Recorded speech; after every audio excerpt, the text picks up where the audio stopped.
браќа и сестри, од оваа седмица, од четвртата, седмица, се читаат молитвите за оние кои се подготвуваат за крштение. Значи, во самата преждеосвештена литургија која ја служиме, има промени од почетокот на Светата Четириседмица до ова недела четврта, од Светата Четириседмица или седмица четврта, кога се читаат молитвите за оние кои се подготвуваат за крштение. Што значи, постојал период, а тој е најблагословен овој период од Светата Четириседмица, кој бил период за подготовка за оние кои ќе се крстат на Велика Сабота.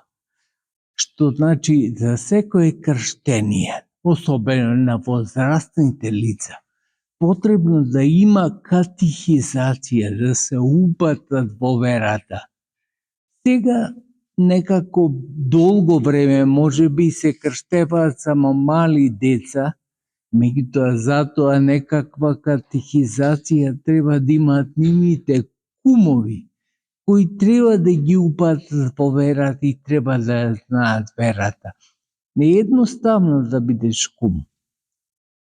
Не е само да прифатиш да одиш на ручек или на вечера тогаш кога се крштева некој, кого го крштеваат кумовите. Кумовите се восприемници, го примаат детето после крштението и тоа е нивно дете веќе во однос на духовното воспитување. Токму заради тоа потребно е и тие да ги воспитуваат нивните восприемни, односно децата кои ги восприемаат на правата вера. Ама ако се крштева некој возрасен, пак потребно е да го помине периодот на катехизација, да запознае верата.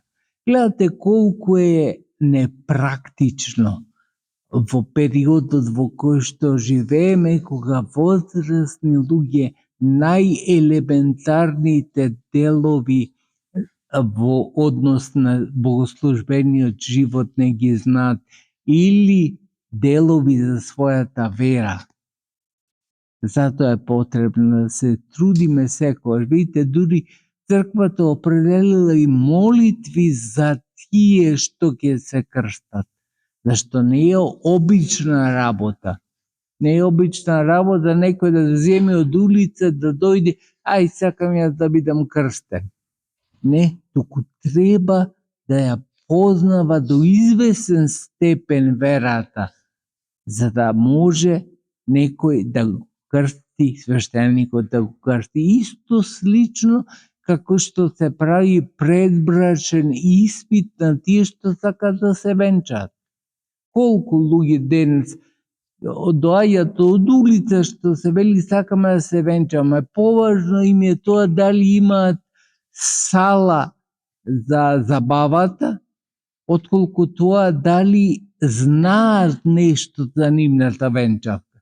И затоа се наполни околинава наша со развод на бракови, затоа што не си ја знаат верата луѓето пред да стапат во таква брачна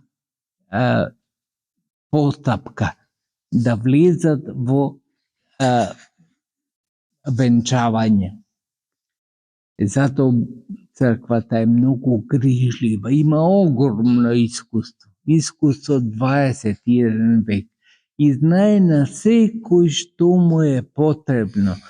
Сакаш да се крстиш, треба да знаеш не само дженаш, не само символот на верата, уште многу други работи треба да ги познаваш ако возрасен се крштеваш. Ако не, велам барем кумовите тоа да го познават и да го подучуваат кумчето на тоа.